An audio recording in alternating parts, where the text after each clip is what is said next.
Bismillahirrahmanirrahim. Assalamualaikum warahmatullahi wabarakatuh. Alhamdulillah hamdan katsiran kama amara. Asyhadu an la ilaha illallah wahdahu la syarika lah wa asyhadu anna Muhammadan abduhu wa rasuluh. Allahumma shalli ala Muhammad wa ala ali Muhammad. Allahumma shalli ala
bertepatan dengan ini hari tanggal 6 Mei tahun 2016 Miladiah. Berarti jamaah yang berbahagia, persis 1 bulan ke depan 6 Juni insyaallah kita akan berpuasa.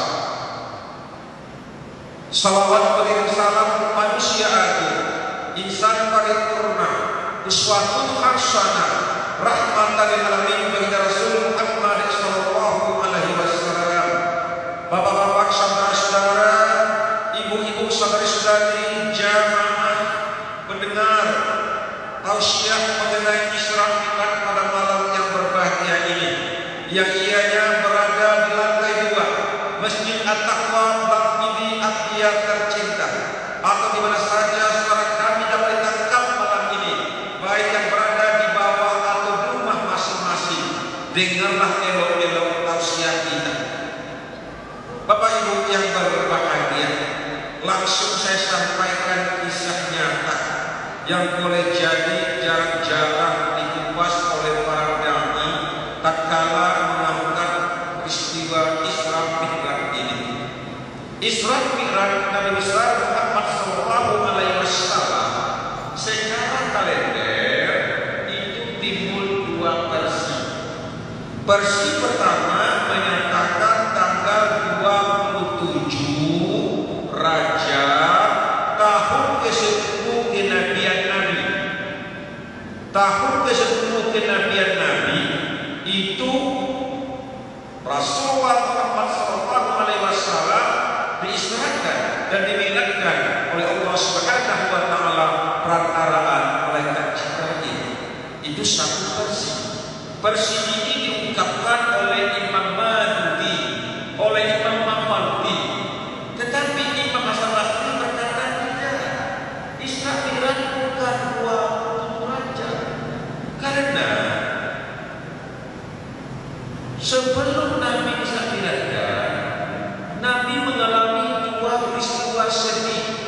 Sedih pertama, pacung anduk beliau, kata orang Aceh, kata orang Sosok. Pacung, padahal patannya Nabi yang bernama Imran, yang nama populernya Abu Talib, meninggal dunia pada akhir Syawal. Istri Nabi yang bernama Khadijah meninggal pada 10 Ramadan, tahun ke-10 kenabian juga. Sedangkan Rajab sebelum Syawal, sebelum Ramadan. Nabi Isra Mi'raj itu tujuan Allah di sampingnya menghibur Nabi kita karena pasangannya atau pak duonya dan istrinya meninggal dunia. Mana yang benar? Wallahu a'lam bishawab. Yang jelas kita ambil kisah nyata. pada malam 26 Raja, Nabi kita demam jamaah, demam sakit. Silakan buka referensi, silakan kau ayah, kau mak jino, kau rumoto, laki ba'anu, ba'anu jino, Google, buka Google-nya. Kalau referensi, kalau internet. Usia Nabi sejak Nabi lahir sampai beliau wafat 63 tahun persis tahun Hijriah. Nabi hanya sakit 3 kali. Pertama demam pada malam 26 Raja. Kedua, Nabi pernah sakit demi demam panas, bahasa orang kampung kita campak. Sakit ketiga, Nabi pernah diguna-gunai, disihir. Nah, pada malam 26 Raja, Nabi sakit. Beliau di tengah malam dibangunkan oleh anak-anak beliau yang masih kecil-kecil. Sejarah mencatat jamaah, sambil kita malam ini mengenang peristiwa Isra Mi'raj, sekaligus kita menambah wawasan kita tentang keluarga besar Rasulullah Muhammad SAW itu. Kita kan sama-sama maklum, istri Nabi yang pertama bernama Khadijah sudah 3 kali menjanda dengan Nabi, tapi aneh sekali jamaah. Ini bapak-bapak, ibu-ibu yang sudah kena suci, bayar sudah haji, atau yang sudah umrah di tanah Makkah, di tanah Madinah, di kota yang sekarang itu, perempuan Arab sudah berumur 35 tahun zaman sekarang itu susah sekali mempunyai anak. Sedangkan gizi sudah banyak, suplemen yang namanya ada vitamin sana, vitamin sini, herbal sana, herbal sini, tapi sampai kini kok begitu modern yang dunia Arab. Setiap wanita Arab kalau sudah umur 35 tahun menopause, gak lagi bibit.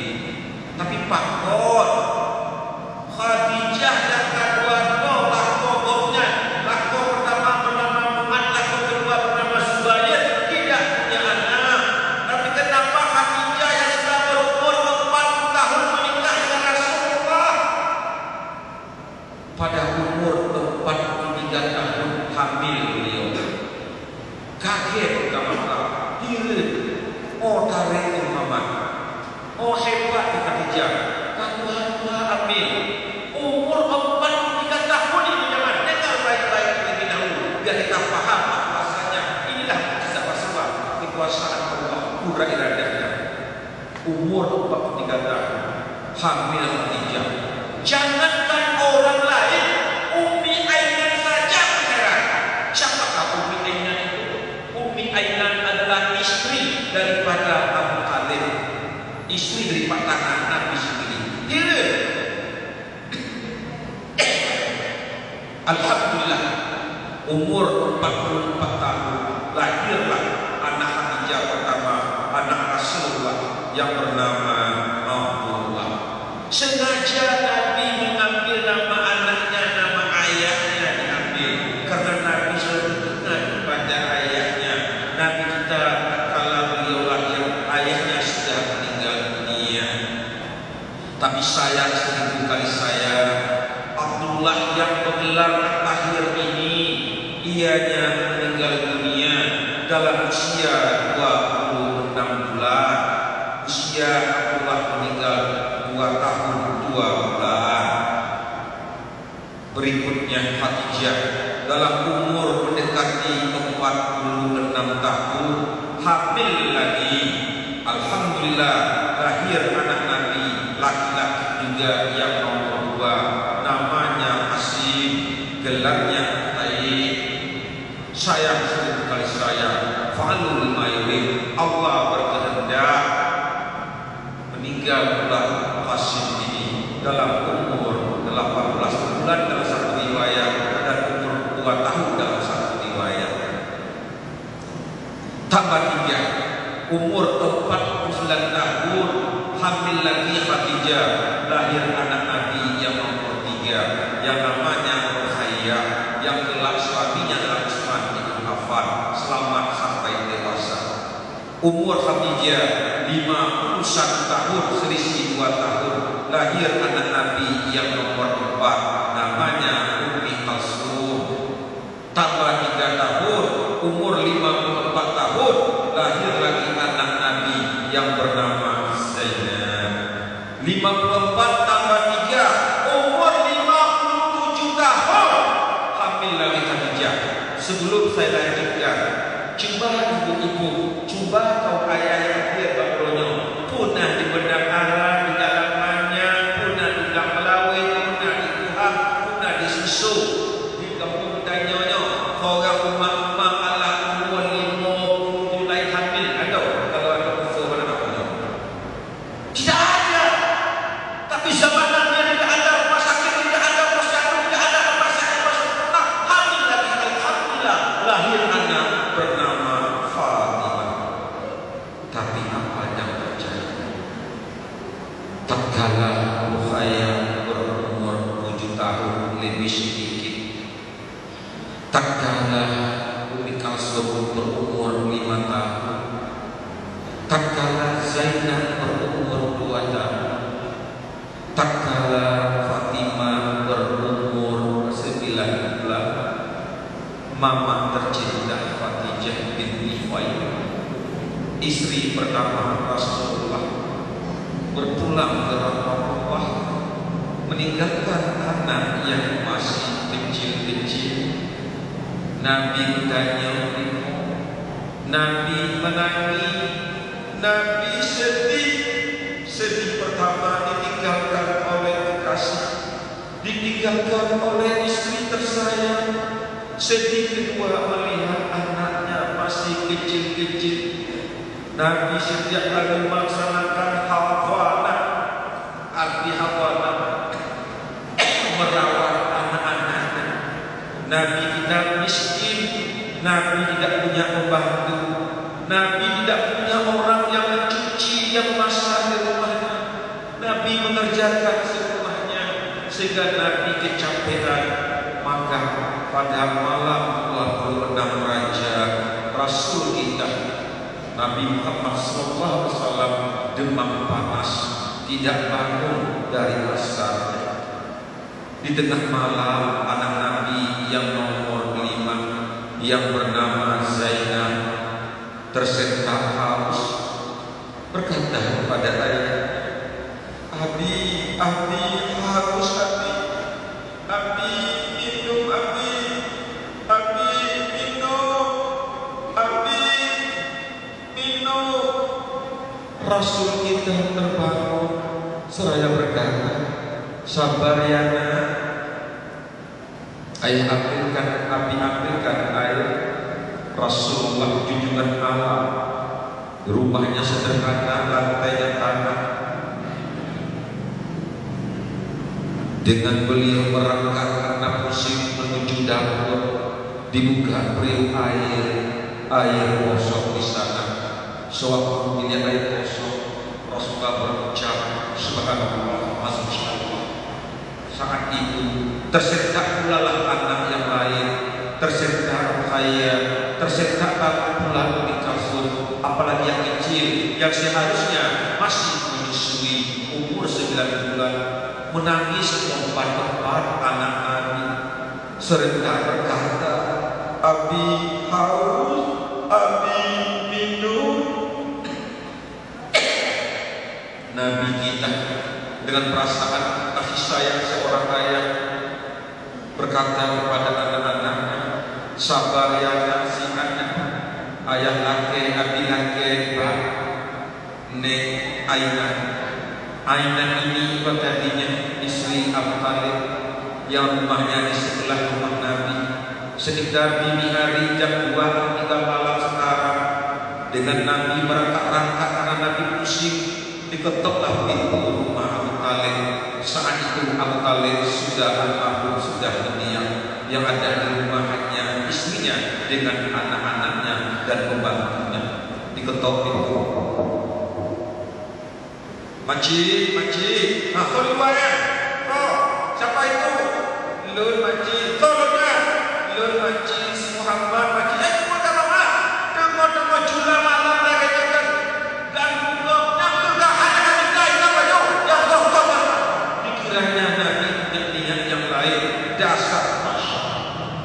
Nabi terdiam. Makcik, tujuan saya adalah apa tujuan kamu? Makcik, tolong saya dibantu ayah sedikit. Anak-anak saya kehausan. Apa dijawab oleh Ummi Aiman? Dasar agama ia manjau pada dirimu. Puji roh ayah darinya. Jamaah yang berbahagia, banyak kitab-kitab tentang Isra Mi'raj ini mengisahkan kisah ini. Tidak saya lanjutkan. Apakah malam itu Nabi dapat air? Apakah anaknya ketiduran dalam keadaan kehausan? Dalam riwayat tidak disambung. Silakan kita buka kitab-kitab tentang yang namanya Isra Mi'raj.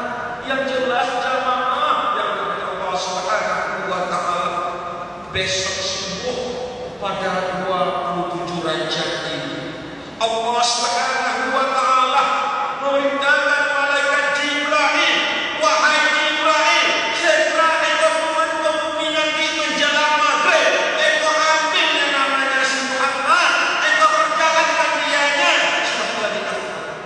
perjalankanlah dianya dan sebagai seorang hamba dari Masjidil Haram ke Masjidil Aqsa. Jamaah Isra Mi'raj yang Allah Subhanahu wa taala, apa natijah yang kita ambil dari sini? Pertama adalah Rasulullah sungguh sayang sekali kepada anak-anak. Rela beliau tidak menikah sampai 11 tahun Nabi menunda untuk membesarkan anak-anak kandungnya sebuah hadis dan kembang. Sampai-sampai dalam riwayat dinyatakan beliau sendiri yang memerah air susu kambing untuk memberikan susu kepada Fatimah, anaknya yang masih bayi.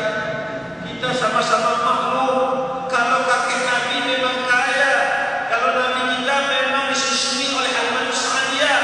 Tapi kalau anak-anaknya tidak, Nabi sendiri mau mencari susunya. Ini dalam bahasa agama namanya hawanah. Hawanah kewajiban ayah, kewajiban rumah menjaga, mempertimbang anak-anak kandungnya sendiri. Karena anak kita adalah aset yang paling utama. Ibu-ibu, bapak-bapak, harta ibu sekarang yang ada di rumah, rumah yang megah dan yang mewah, harta yang berlimpah, tinggal semua untuk orang, tidak ada manfaatnya. Yang bermanfaat aset yang paling utama, yang paling esensi kata orang sekarang, yang na'udzubillah bisa memindahkan jatah ibu dan bapak, jatah neraka, bisa bergeser mutasi di surga hanya berkat rumah anak. Anak itu yang perlu kita prioritaskan dulu dari kisah-kisah Mi'raj ini. Sampai-sampai Rasulullah bersabda, "Ittaqullah wa a'inu awladikum." Takutlah kepada Allah dan bertakwalah kepada anak-anakmu. Begitu anak dilahirkan, disantuni anak ini dengan kalimat thayyibah, diazankan, diiqamahkan, diberikan nama-nama yang baik, diakikahkan, dan juga anak ini diberikan gizinya, diberikan manfaat ianya tentang ilmu-ilmu pengetahuan. Anak-anak kita itu yang menjadi harapan kita. Anaklah yang menjadi tumpuan tatkala seorang ayah berada di dalam barzakh, tatkala seorang mama napasnya satu-satu lagi.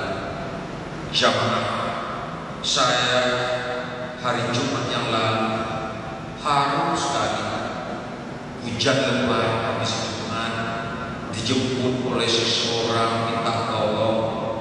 Katanya sederhana sekali, dan jemput ini perempuan, guru SMP di Gambini ini. Katanya dengan bahasa susuk, "Pak, tolong ke rumah kami sebentar, Pak. Mama mertua kami nazaratan."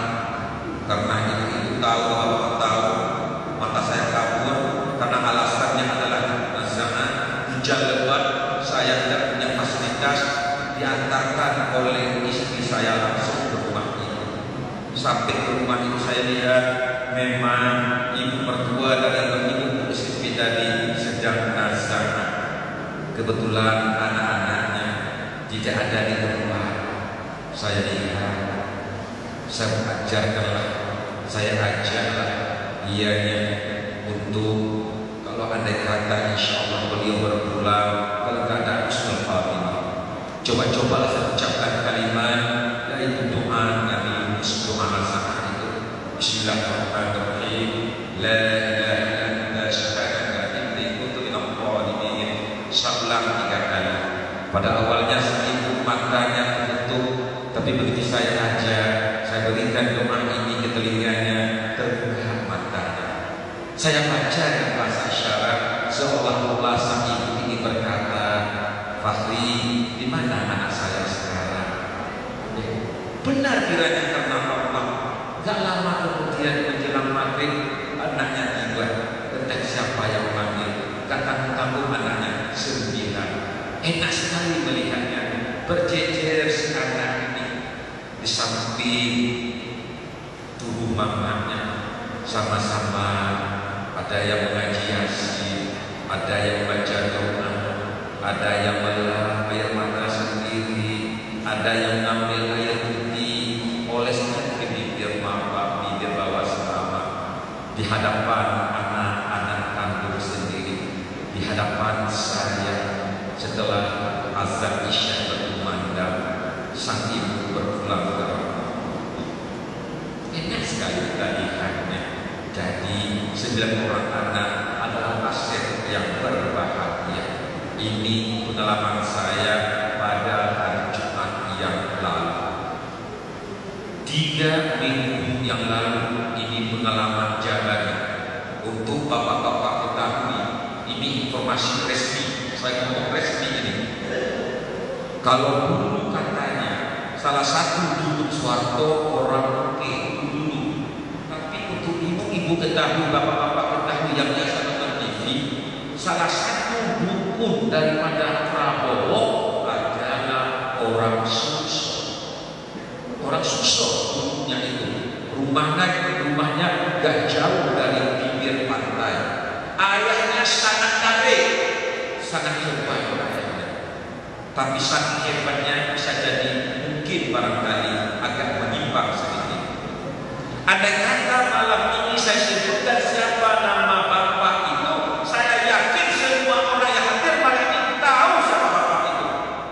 Pernah bapak ibu beragam dengan dia, memang hebat dia, memang kebal dia, memang saya jumpa bapak ibu makan dengan dia.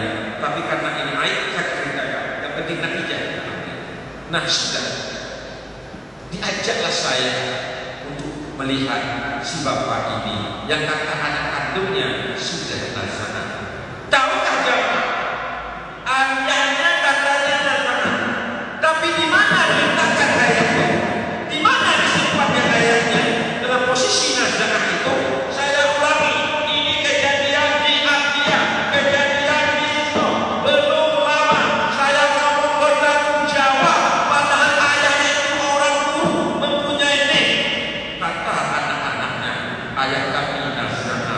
Kami sudah bertanya pada beberapa dukun agar nyawanya bisa keluar. Diletakkan ayah kandungnya ini sudah 2 malam di kandang kami.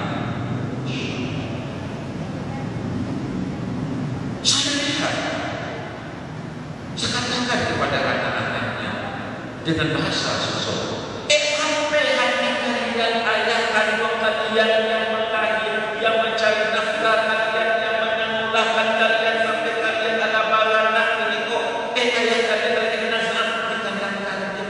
Untuk apa mau diundang kemana-mana? Coba keluarkan dulu, mandikan, bertengkar pula adik-beradik. Kata adiknya yang dibuka oleh kucing, boleh datang akhirnya. Jamaah, saya bersama. Akhirnya alhamdulillah ayah tidak meninggal di rumah. Ini fakta, ini realitas. Saya bicara ini berani bersumpah. Demi Allah kejadian ini. Saya tidak tambah-tambah, tidak ulang-ulangi. Di Sukso, kok ada seorang guru baru pensiun karena ianya dianggap lahir sudah ditaruh oleh anaknya ke kandang kambing. Di mana berjumpa dengan Husnul Khatimah di sana? Masya Allah. Sudah timbul pertanyaan di sini. Siapa yang salah? Apakah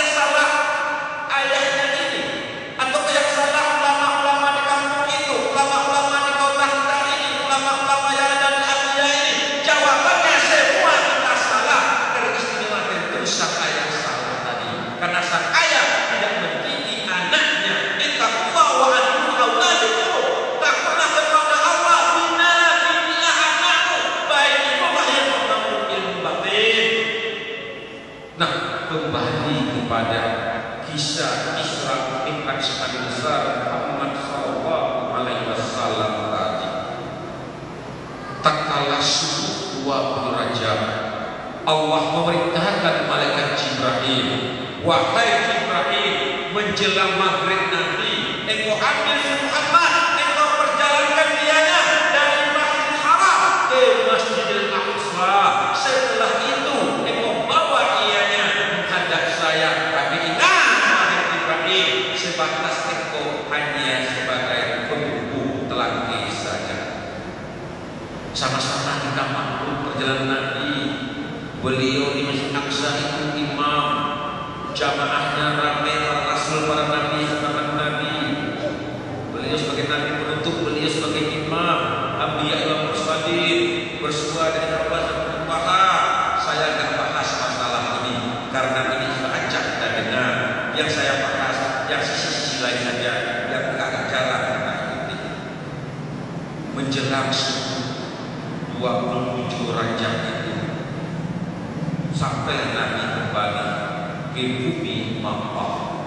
Tahukah jemaah, siapa orang yang pertama seorang Nabi mendarat ke bumi kembali pada subuh 27 Rajab itu? Yang pertama dijumpai oleh Nabi adalah seorang temannya yang bernama Abdullah ibn Uhaifah. Ingat jemaah, namanya Abdullah ibn Uhaifah. Nabi turun ke bumi, Nabi masih berdiri mengingat perjalanannya berjumpa dengan Allah lewat teman dekatnya, sahabatnya yang bernama Abdullah ibn Uhaifah. Nama aslinya Abdullah, nama ayahnya Uhaifah. Dipanggilnya dengan bahasa kita, dolah. Pumaman, dolah menyolong kuda lagi dong. Pumaman, bukda, le, tunggu di rumah. Malaikat Jibril dibawa dari Masjid Haram dibawa ke Palestina ke Masjid Aqsa. Hampir di sana dan di rumah dibawa merupakan Allah. Akibat pendapatmu wahai Muhammad, sahabat Allah, pun disebut oleh Abdullah, disebut oleh Allah. Siddiq, sadar, benar oleh Muhammad. Muhammad yang berono Siddiq apa saja yang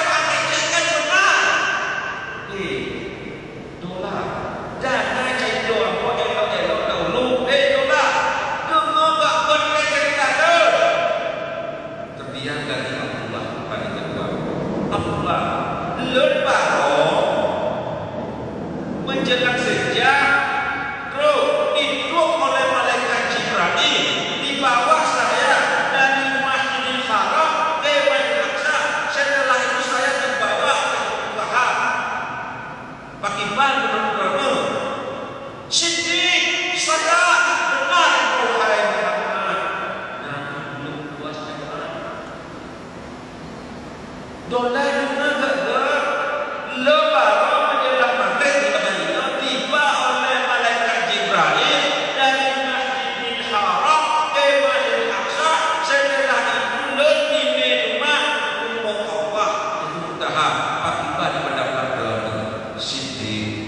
Setelah itu apa terjadi jemaah?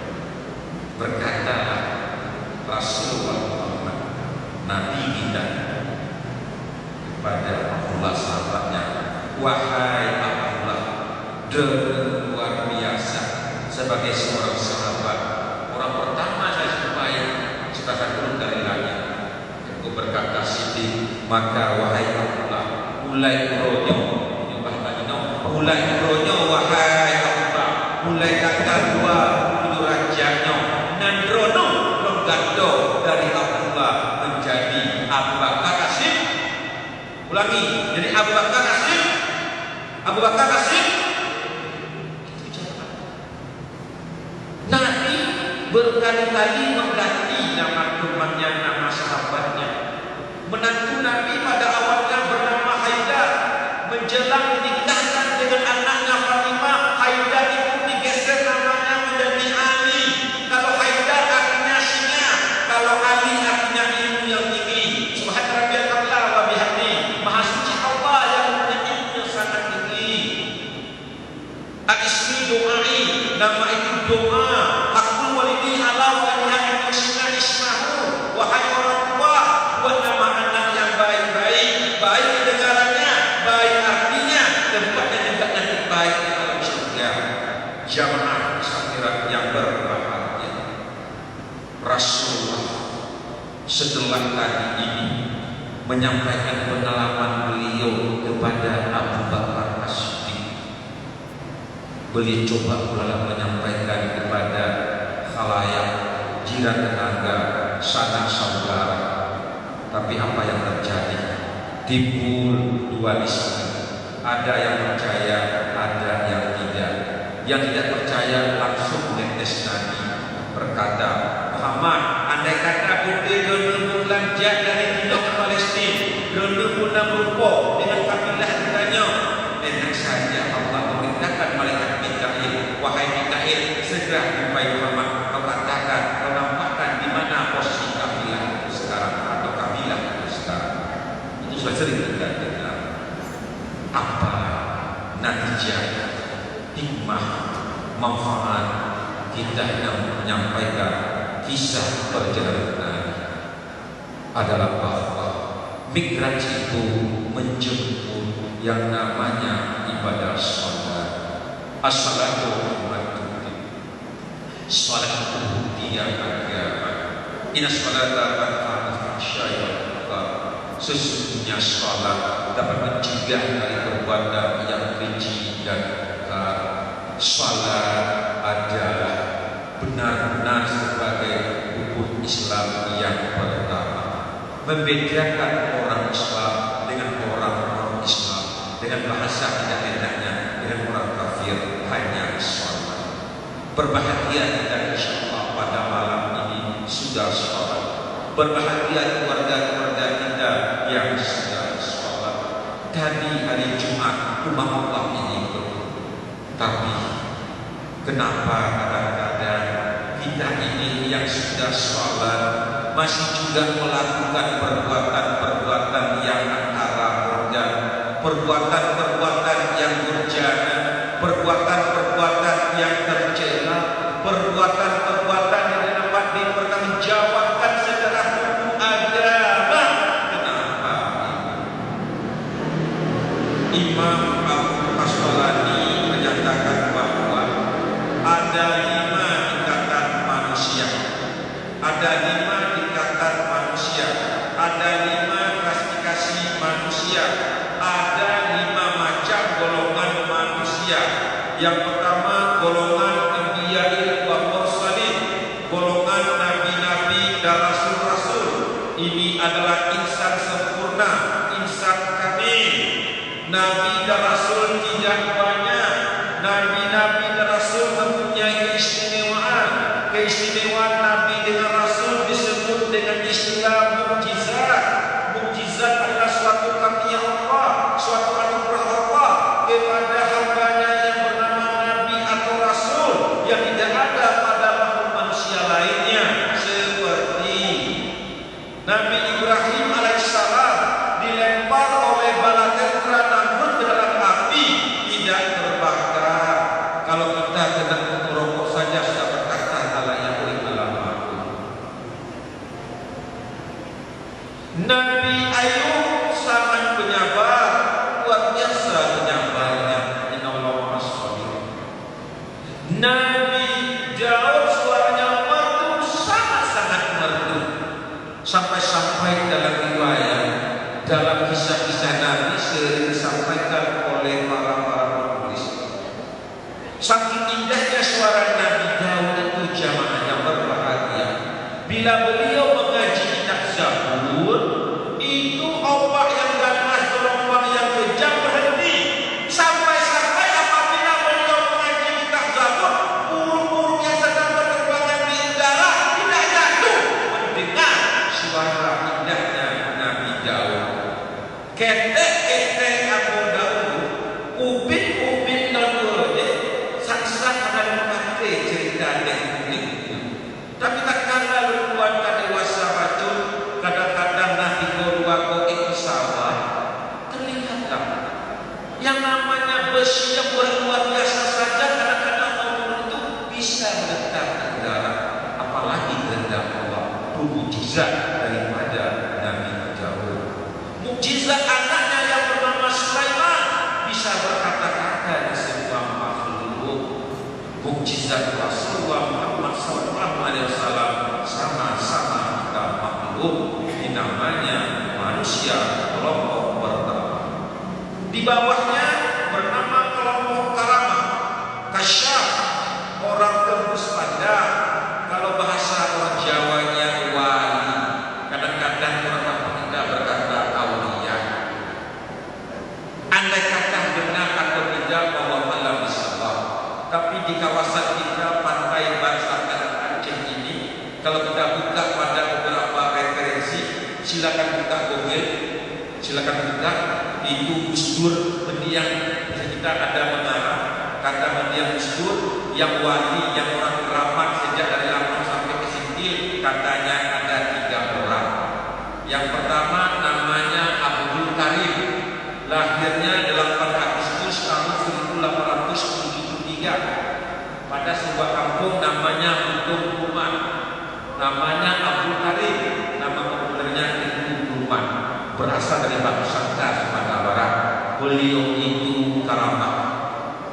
Yang nomor 2 adalah yang ianya lahir di kampung Pinang Suso, namanya Mahiddin. Nama ayah kandungnya adalah Al-Budi, nama populernya Ibnu Labaidin. Karena ini saya tahu persis ada satu kisah yang acak saya sampaikan. Saya coba sampaikan saja pada malam ini. Percaya tidak percaya terserah kepada saya. Ayatnya begini. Pada 12 Juni 1974, saya sudah SMP, ketua OSIS lagi. Pulang salat Jumat dari Masjid Pusaka Suso, sampai ke rumah almarhum. Saat itu beliau belum almarhum. Dilaporkan oleh yang menjaganya, kakak sepupu saya, namanya Zaidah. Laporannya kepada ayah kandung saya, adik daripada Tengku Labedin ini. Apa laporannya? Pacu antamanya pacu iko pacu Labedin itu dari Jalalena sampai ini setengah 2 tidak bergerak-gerak, tidak ada reaksi apa-apa. Dipanggil oleh ayah saya almarhum, bang, tidak diopet-opetnya. Kira-kira setengah jam kami duduk terdiam saja, beliau sadar seraya berkata, itu bau lama, itu ya hadap, itu hadap mana? Apa lama bang berhadap? Ingat, ini tanggal 12 Juli tahun 1974. 12 Juli. Jumat depannya 19 Juli. Tidak ada peristiwa yang mana. Tambah lagi 7 hari, 26 Juli. Habis salat Jumat. Kami juga seperti beliau. Sampailah saat itu satu mobil Mercedes, di belakangnya ada gubernur Aceh. Gubernur, bukan sembarang orang, gubernur. Namanya ada kami orang Papua. Begitu naik langsung salam. Tapi gak cintanya berkata dengan bahasa Aceh irama orang. Abu padanya berukuk bajuannya lewat mangkat. Abu naik pesawat apa? Abu dibuka bukan dari kanannya. Kenapa tidak? Kamu berukuk Abu mandar Abu. Karena pada saat bersamaan sampai sebagai namanya rumahnya mendekat salah Abu Pinang itu namanya Ibu Jasmi, orang kaya, keluarga daripada Oscar. Bertanya lagi, nenek waktu itu basuh nek dua yang lalu di mana neneknya masih ada pokan. Jangan berbahaya. Apakah itu benar berjumpa? Apakah Google berteman itu atau tidak? Wallahualam bisawab. Saya semalam ceramah di Bukit.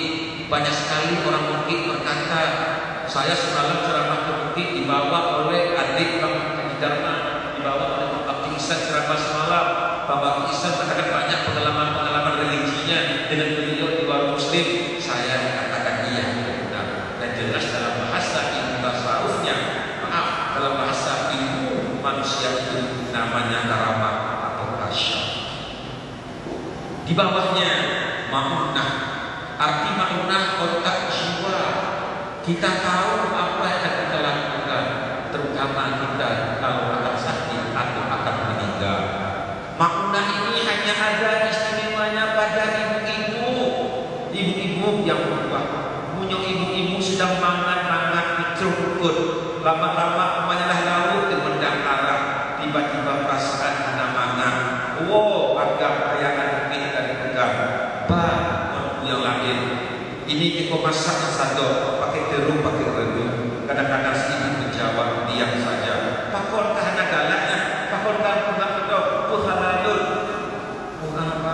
Pakon bang, kerja bunuh bang. Teringat tak bahwa anak-anak hidup bang? Teringat tak? Selalu sekali itu ayahnya berkata lekun, yang manjanya kamar dulu, juga hampir juga kamar dulu, kacau hampir dulu, kamar koruslah, habis kamarnya juga. Kau galak kamar dulu. Si suami makan capak-capak, semangat sekali makannya. Sedang dilihat makan istrinya ada selera. Kau nak ketemu, tukar betul tu, tukar umat makan, betul teringatkan kepada apa? Sedang enak-enak begitu makan suami tadi, berhenti satu mobil travel atau rental, diklekson, maci-maci, wahai orang, wahai alah beliau maci, lo bukan sewa di kampung Kraman, berupuk lo ada itu, yang surat maci, kita perlu pakai surat ini dia tak punya SMS, nanti pun maci, rakwa bukan terima kasih sebagai travel yang penuh. Langsung di depan suami dibuka surat, dibaca surat dengan suara lantang. Kampung Keramat pada Aceh, 6 Mei 2016, di hadapan Yang Mulia Ayah dan Bunda kita melalui bulan ini. Sewaktu Ananda tulis surat ini, Ananda kurang sehat, Ananda demam karena cumut di paha. Cumut di paha, disuruh di betis, kontak jiwa pada umat yang ada di dalam laut. Kontak jiwa pada umat yang ada di daerah dalamnya. Dalam bahasa ilmu filsafatnya dinamakan dengan maut. Nah, apalagi tatkala roh kita yang akan meninggalkan sarung badan. Bagi kaum agama kata Imam Al-Ghazali, makna itu jauh, kecuali orang-orang yang ianya selalu mukhlisin Allah, yang ikhlas berbuat, ikhlas bertindak, ikhlas bertingkah laku, dan ikhlas beragama. Sampai-sampai Imam Al-Ghazali berkata lagi, kenapa pakor kau agam kau ayahnya jari-jari nama karena sidro awak agamnya prancuk dan tinggi. Mana bukti kau agam prancuk tinggi? Statusnya seorang ayah pergi merantau, nampak anak orang teringat anak sendiri. Namun sebaliknya laki-laki yang sama statusnya sebagai seorang suami pergi merantau, nampak istri orang, lupa istri sendiri, kawin lagi dalam kurung poligami. Itu namanya tadi dalam makna. Nomor 4, istirahat. Arti istirahat inilah kunci ceramah saya. Istirahat dia rajin sholat, dia selalu mengadukan kalimat alladzina yu'minuna bil ghaibi wa yuqimuna sholata wa mimma razaqnahum yunfiqun. Dia beriman kepada Allah, dia sholat, bersedekah Jumat, lewat kecil dia bersedekah, dia selalu mengunjungi orang terkena musibah, dia menjenguk, dia berbagai murid, dia menolong orang. Tapi berfitnah tidak kurang, milik orang milik dia, jadi dipercayai sebagai panitia, acak curang, sebagai ketua organisasi, banyak melenceng. Ini namanya manusia istirahat. Manusia istirahat dikutuk oleh Allah. Jangan dalam ibadah kita berbuka-buka. Kita sudah ucapkan kalimat wajjahtu wajhiya lillahi fatras samawati wal ardh. Aku hadapkan wajahku pada Tuhan yang menciptakan langit dan bumi. Jamaah yang berbahagia yang ada di rumah Allah ini, atau dengan saja suara saya dapat ditangkap. Ingat, jangan menjadi orang yang istirahat, orang-orang yang berbuka-buka. Bahasa populernya orang-orang munafik. Di depan Nabi beriman kami ya Muhammad kepada Allah, di malah karena itu gak apa-apanya. Jangan.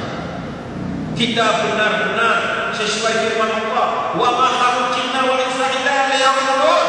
Tidak aku menciptakan manusia itu kata Allah illa kecuali hanya semata-mata untuk beribadah. Terakhir tidak saya bahas. Saya ambil topik saja, istirahat. Semoga kita menjadi hamba-hamba yang benar-benar dengan malam ini memperingati hari ulang tahun sholat yang ke-1427 di rumah Allah yang bernama takwa ini. Takwa kalau orang-orang bijak berkata singkatan dari takwa, takaru akrab qadarah wa ikhwan. Kita ini adalah orang-orang yang selalu akrab dengan Allah. Akrab dengan Allah adalah kita selalu sujud di hadiratnya. Bila tiba waktu sholat bersegera kita. Jangan datang masjid at-taqwa ini, baik statusnya pegawai negeri, statusnya orang-orang wira swasta, orang-orang sibuk yang sudah lancar.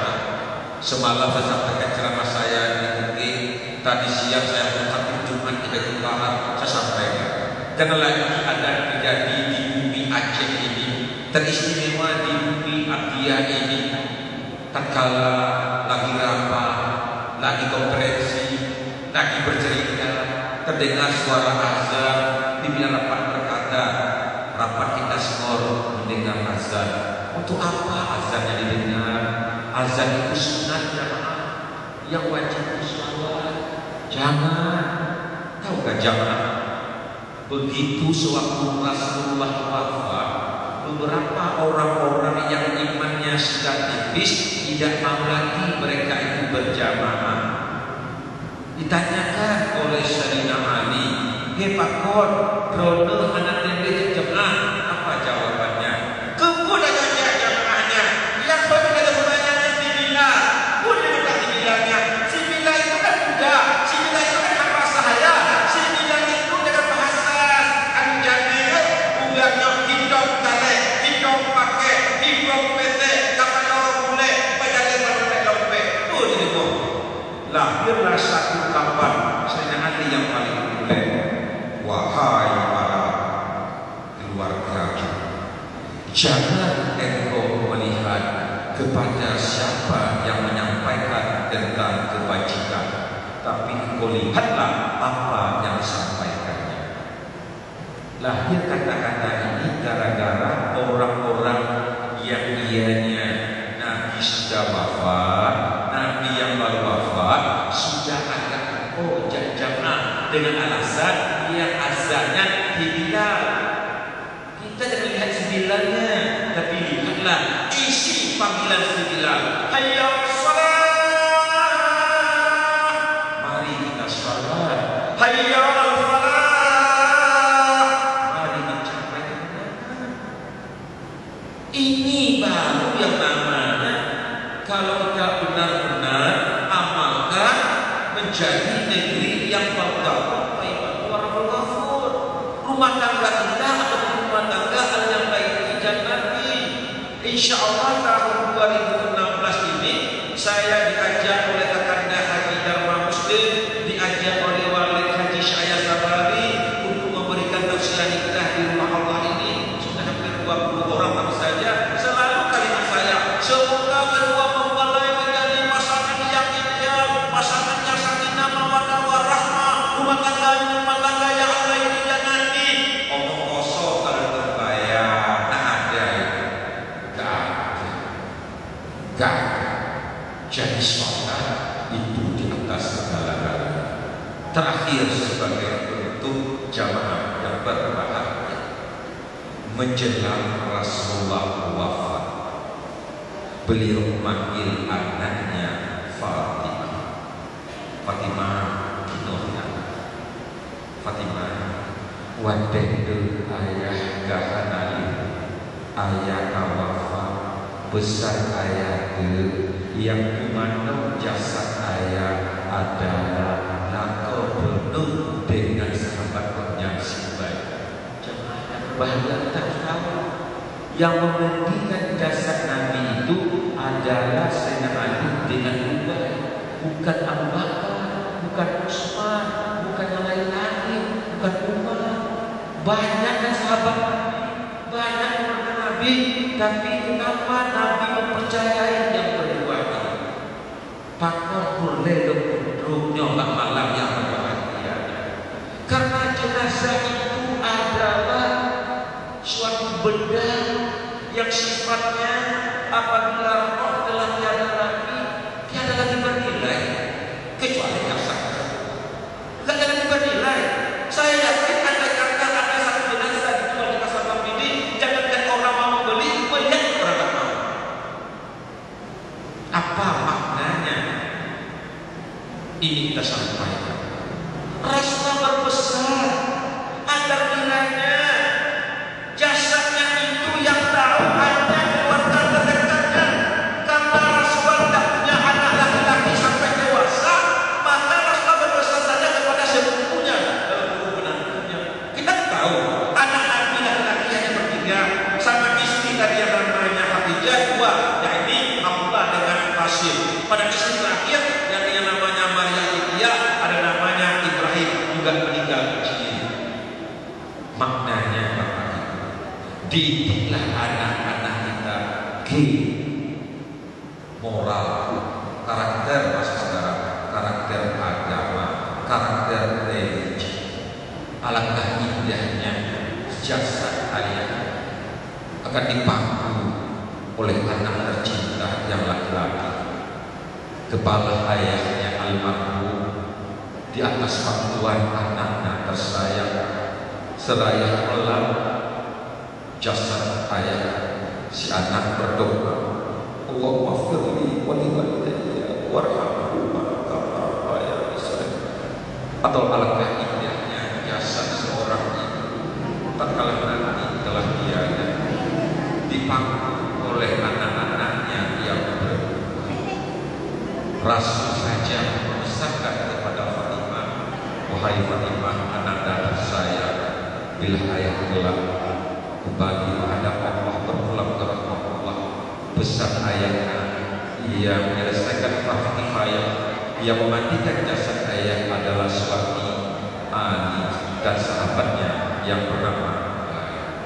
Jadi pesan Nabi ini pada malam ini juga saya sampaikan kepada hadirin yang berbahagia, agar kita mengetahui bahwasanya hafalah itu kewajiban ayah, kewajiban umat mengajar, mendidik, mengasah, mengasuh anak-anak kandung si buah hati si Miracullah. Dengan paksiasnya yang singkat ini, dengan temanya memperingati Isra Mi'raj besar Muhammad sallallahu alaihi wasallam, dapat kita simpulkan sebagai berikut. Pertama, Isra Mi'raj itu ada suatu kelompok yang menyatakan terjadi pada tanggal 27 Rajab tahun ke-10 kenabian Nabi.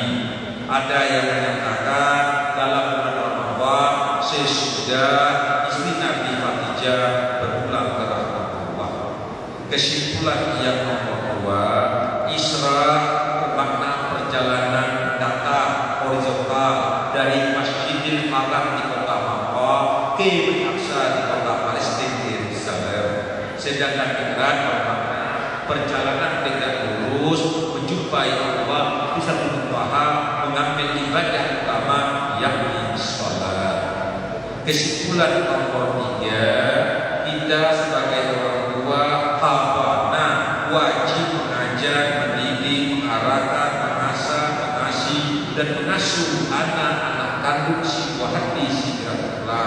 Karena anak-anak kandunglah sebagai aset yang paling utama yang bisa menghindari nafsu dan jatah kita masuk neraka berkat pemasangan anak yang kedua bisa tidak dalam surga. Amin. Kesimpulan yang nomor 4, berbaik-baiklah kita dengan jiran tetangga dan istimewa dengan keluarga terdekat. Innamal mu'minuna ikhwana, sesungguhnya orang mukmin itu bersaudara. Kesimpulan nomor akhir, usahakan benar kita didik, kita arahkan anak-anak kita ke jalan yang lurus. Anak-anak beserta cucu teristimewa bila ayah telah tua, bila mama telah lanjut. Ada kata anak masih ada, arahkan kepada dia. Bila kelak roh kita meninggalkan sarung badan, bila kita dipanggil adabnya, jasa kita yang memfasilitasi alangkah indahnya apabila langsung anak-anak kandung kita. Semoga saja tausiah saya, ceramah singkat saya pada malam ini ada manfaatnya bagi kita bersama. Saya sadar ilmu saya sangat terbatas. Saya paham saya ini bukan seorang ustaz, bukan seorang ulama. Saya maklum saya ini hanya manusia biasa. Oleh karenanya, kaum ayah kaum mak yang berbahagia, andai kata, terlanjur kata, tersilat tidak, sedikitnya untuk dimaafkan. Terima kasih atas segala perhatian. Semoga insya Allah yang namanya Ramadan kita akan tiba pada bulan depan, akan dapat kita laksanakan dengan sebaik-baiknya. Amin amin ya rabbal alamin.